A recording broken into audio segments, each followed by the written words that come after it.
Action! Are people born wicked? Or do they have wickedness thrust upon them?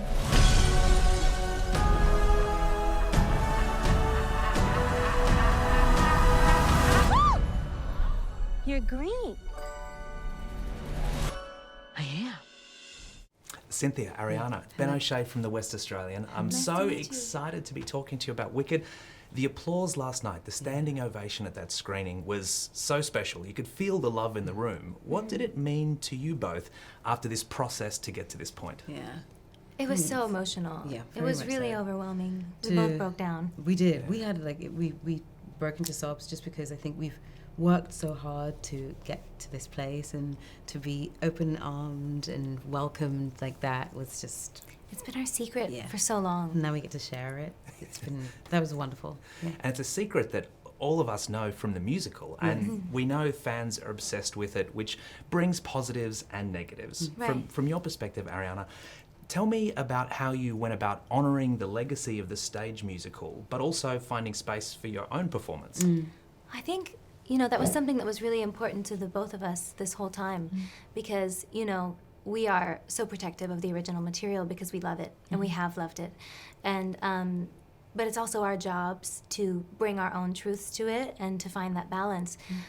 So, you know, I think that we found it through working with John, who was very encouraging of improv. Yeah. He loved whenever, he would just say, go play, go do, say whatever Glinda would say, and then, you know, he would use whatever. I was so surprised when we saw the movie. Right. We forgot about so many things that we did. Yeah. And he would just use them. So I think everyone being open to play and finding that balance together. There seemed to be is like the a through recipe. line for everyone, even like Stephen Aramis and Stephen Schwartz. They really were like, no, we trust your ability to storytell, so Right.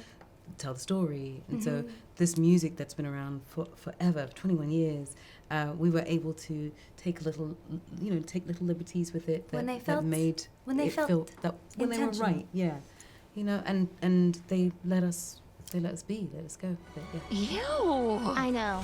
It's my granny's. I'd give it away, but I don't hate anyone that much. Hey! You should join us tonight. And don't tell me you have nothing to wear, because you could wear this. And I love what you said about bringing truth to the characters. Yeah. And for you, Cynthia, I feel like the role of Elphaba, it's more than just a role to you. What do you think this character means to you, and what does she say about the world that we live in today? I think it's a couple things. She is the representation of what it is to be an outsider, someone who's different, someone who isn't necessarily included, and whose difference is very obvious. But she has to find her way to herself and find a way to accept her differences as the thing that makes her powerful. And I think and hope it teaches people that difference is only a through line to finding connection. That difference isn't something to be afraid of, but to be celebrated. And that when we do, we can find more commonalities between who we are if we actually make space for them. And the relationship and the dynamic between your characters, of course, the beating heart of this film. I would love to know what you each learned and loved about each other in the process of making this film. Ariana, would you like to start? Oh my goodness. I mean, I'm so incredibly inspired by this woman to my right. I mean, she is just the most fiercely protective person of herself, of her loved ones, of, you know, truth. And I love you, but, you know, I mean, you lead by example, and I don't know, I learned so much from our time together. I really did. Me too. I think I feel very different. I didn't think that people realize how fiercely protective this one is. She's divine and kind-hearted and very sweet and open to everything. So there's just a wonder that she has about the world, about learning, and this is a big undertaking for her, you know. This is like the first big giant movie, and she handled it with such grace and led by example also, and it was wonderful to watch her Thank just you. take it on.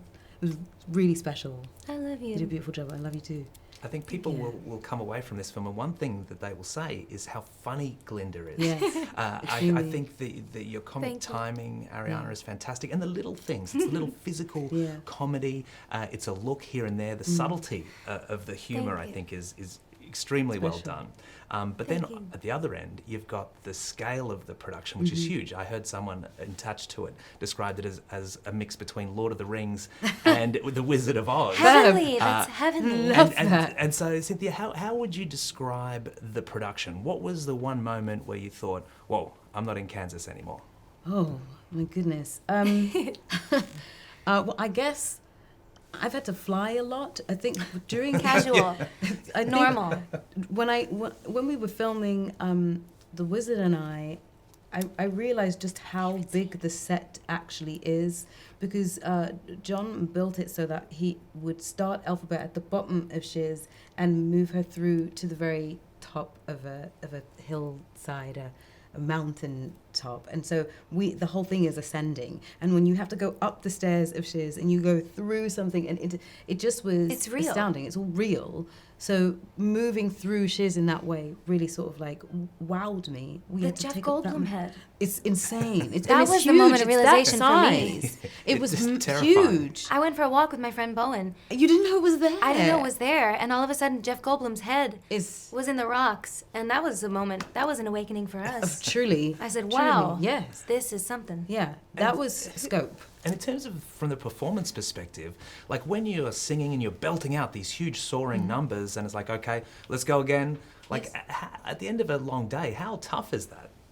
I mean, we love to sing. Yeah, and we take good care of our instruments, and also, you know, I think we take great pride in how we nurture our voices. And showing up for the material every day. We're students. We're eager students. Always learning. We do our homework. We bring our little vocal kits, and we shut up when we need to, and then we want to do it. Yeah. And it was exciting. Yeah, I don't know, think it was there, but yeah, I mean, anytime, and we have wonderful people who help us and coach us and make sure that our voices are ready to do that in the first place. So I had a wonderful vocal coach, Antea Bachet, who was on set. Eric Vitro. These two people really took care of us and our voices so that we could make sure that this material was also taken care of. Yes. Yeah. And so she could sing No Good Deed 100 times. You know what I mean? That's in right. a row. Yeah, in a row. Well, I'm going to have to let you go, but one final question. Imagine if I was a wizard and I could grant your heart's desire. What would be your heart's desire for audiences around the world who are coming to this film? My goodness. I hope that if there are people who are feeling like they don't belong, that they find a place to belong in this film. And for those who have minds to change, let them not be afraid of changing their minds. Yes. And embracing empathy and starting to connect more. Yeah. I was going to say the same thing. Yeah. I hope it inspires people to become more empathetic and to look at themselves in the ways in which they are quick to assume or point fingers, because I think we don't always know the whole story. Right. And it's really important during this time that we, in this society, that we connect and that we have more love. And we have more love. Absolutely. The movie's coming at just the right time, I think. Yeah. Thank you so much. Congratulations again on the film. It's very Thank special. You. Thank you so much. And cut.